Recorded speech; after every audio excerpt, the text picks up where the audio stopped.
Bamenga zwinye abahlali bakwaNobuhle ngelithi abafumani nkathalo kwikliniki iMabandla. Bathi bahlala iiyure ezinde belinde uncedo. Namhlanje bathi le meko imaxongo ngakumbi. Oko ndihlela apha, it's about 4 hours ngondihlela apha.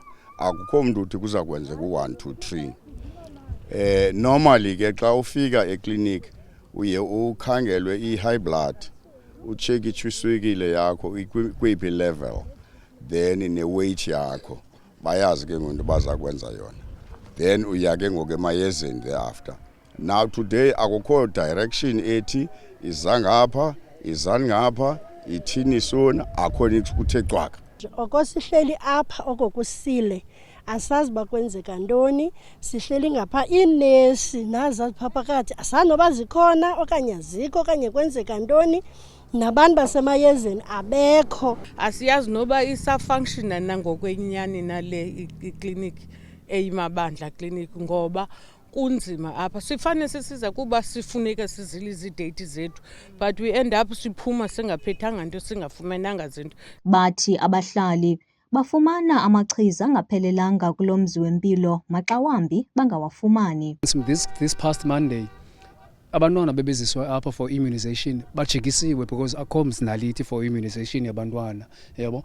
I myself bendilapha Monday for my own reasons, khange ndiphume ndingaphethanga neyi-1 i-medication kwinto bendisiprescribelwe ngusister apha. Ngakumbi xa sijonga abantwana aba be-immunization because ingaba-affecta negatively ekukhuleni kwabo le nto, because kuneento ezifana ne-German measles, kuneepoliyo neentoni ezino-affecta abantwana, umntana abonakala e-disable ekukhuleni kwakhe. Siyasokola kakhulu because singabanye kwizigulo zethu asikwazi into yokuba zinyangeke nge-treatment ezishort. And okunye kukho abantu bakagqirha bebelapha bevukele benikwe le date namhlanje kagqirha bajikiswe bonke, banikwe idate aliveki zayo bakuthiwa ugqirha kakho. Kungoku nje abahlali babongoza urhulumente angenelele kule ngxaki. Asifumani kuhoyo, engaske ke silandelwe nangurhulumente, alandele isimo salapho basithi nina.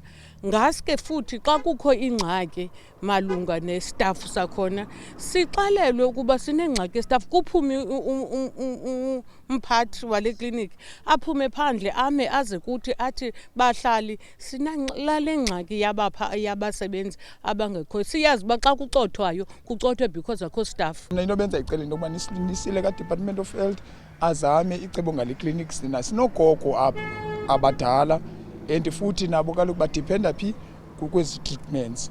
Isithethi somphathiswa wesebe lezempilo kwiphondo leMpuma Kapa, uCamagwini Mavovana, uthembise ukuba amachiza oneleyo aza kube ekhona kulo mzi wempilo ingaphelanga le veki, ukwathe longeziwe inani labongikazi kule kliniki. The facility will receive the required medicines on Friday. There was a temporary staffing challenge which has now been resolved, and adequate staff are available to ensure proper handling and distribution. Abahlali bathi bazaqhubeka nokuvakalisa izikhalazo zabo xa eliziko lisilela ekubancedeni. Kwiindaba ze-MPK TV, ndinguJessica Bobo, eKarega.